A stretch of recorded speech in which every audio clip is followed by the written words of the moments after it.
Cool. Give me just 1 second. We got to create a new project here. All right. This is a new project for Power Trio. Yeah. Is everyone You look like you traveled back in time to tell your younger self something. It's too late. Do naked comedy. Yeah. I'm not on until like tomorrow, so I'm good. That's true. So only Sam is going by Lisa was up on It's good whenever you're ready to go. Yeah. Cool. Welcome back. We are here with the bookends of the Naked Comedy Show. We hope. Hi. Dan Martin. Hey, everyone. We got you a everyone. roadie. We got you a roadie. In my rider. I do Winona not Ryder. adjust mic stands. Yes.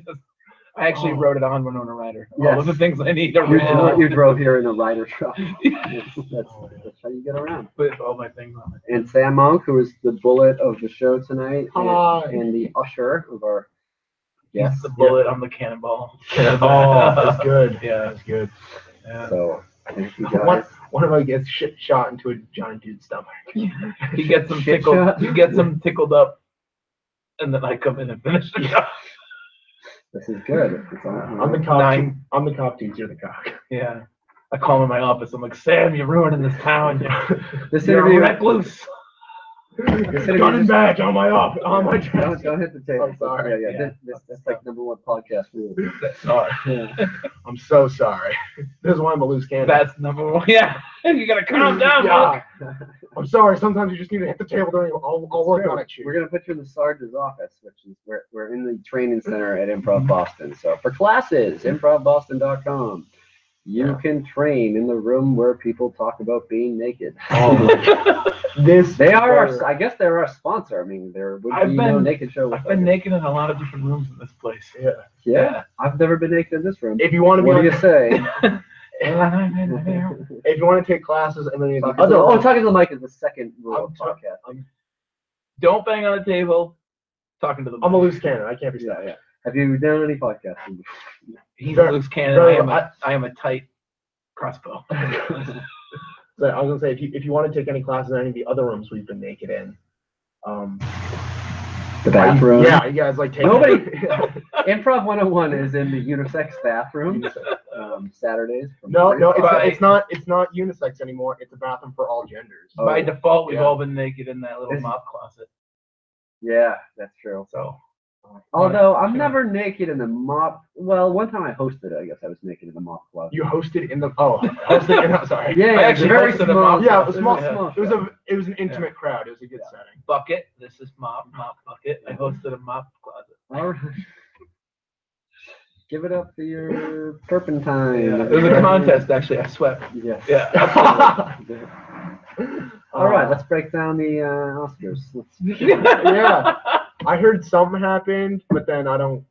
So I would really definitely care. do naked comedy at the Oscars. You like there was a streaker at the Oscars There was. in the 70s. Yeah. I got my finger on the pulse of Oscar news.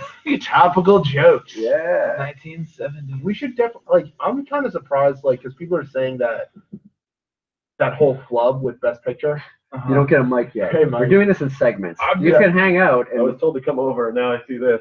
I'm just confused. I'm pretty sure Matt Kona just said he fingered a guy in the 70s. No. I got. Okay. Yeah.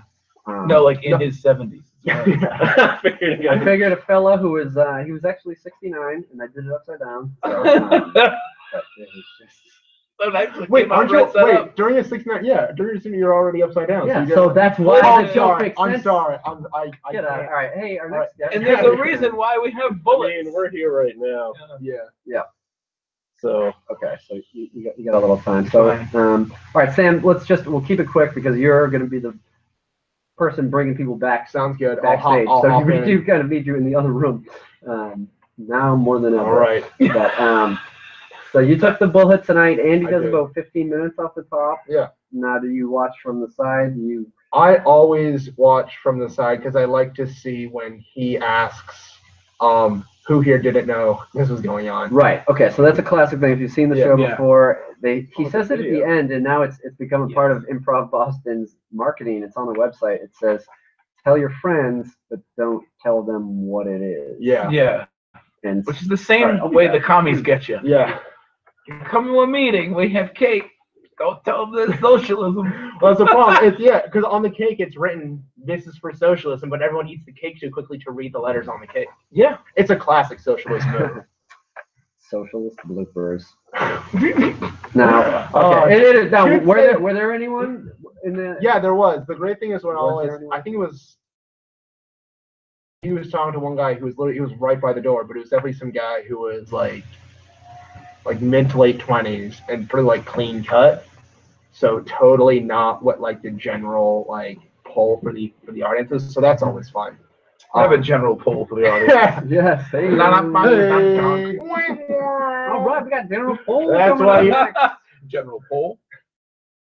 General Poll's chicken. That's just Jack Burke's actual stage name when he takes Viagra correctly. General poll. Yes. All right. So taking when it anally. Yeah. When he takes it incorrectly, it's how Rick Jenkins takes it. yes, Rick Jenkins checking with the comedy studio. I don't think he would ever do this, but because he has to show off his suits. You can't show off his that's his birthday suit, but okay. How? It's the Johnny Carson birthday Actually, Johnny suit. Carson. Yeah. It's just the skin of Johnny Carson. You put the lotion in the bed. No one ever found Johnny's body. Not my precious. I don't really do it, Johnny.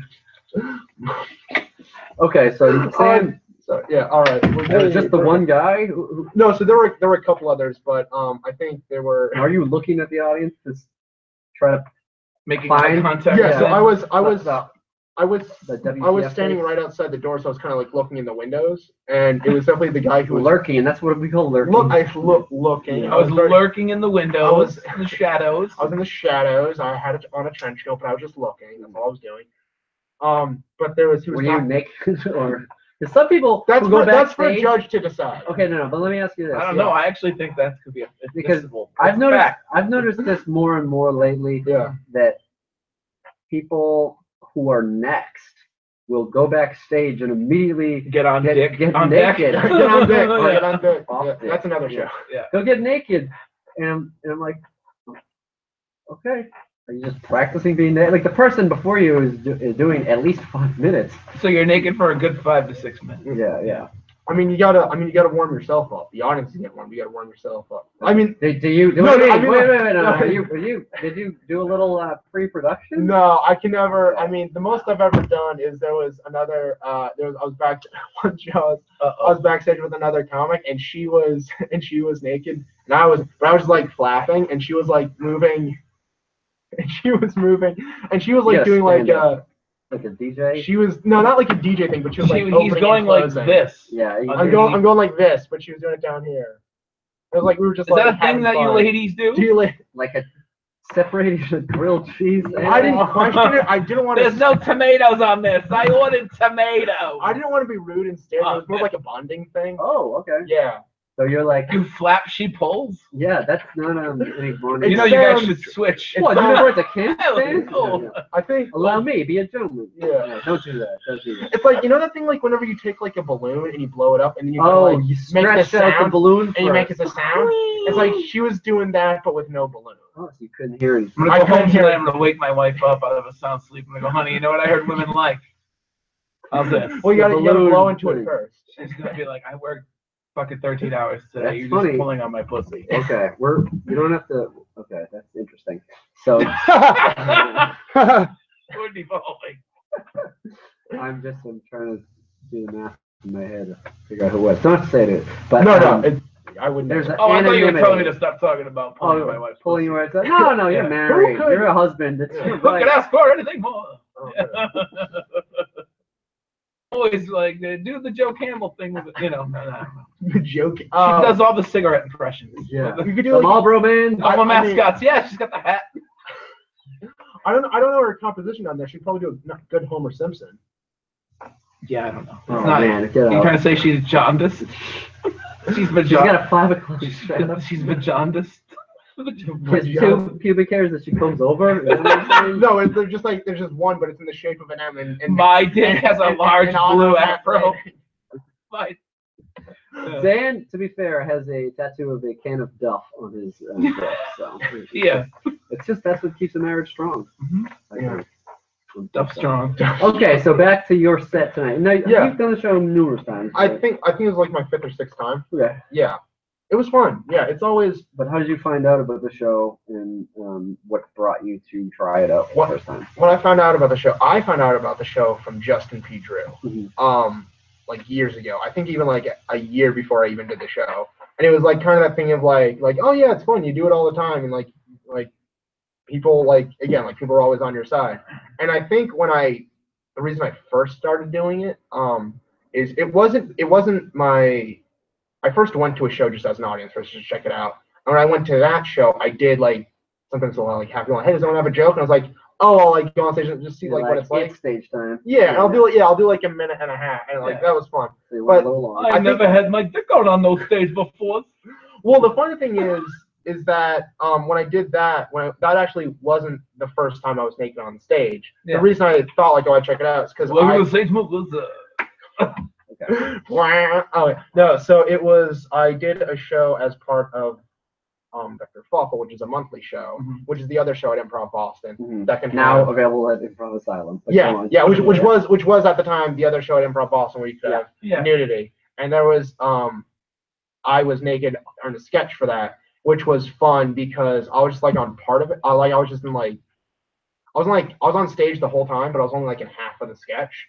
So the other half of the sketch, I was just kind of like goofing around and being naked, which was surprisingly liberating and fun. It is fun. I I played with my belly button a bunch, which was enjoyable. That's something you do. Yeah, and just like that's something you can't access when you've got a shirt in front of it. Exactly. Right. Yeah. No, well, normally, you see, I'm walking around with this shield over my belly button. I can't Very little belly button availability. Yeah. It's like, I wanted a shirt, not a belly button condom.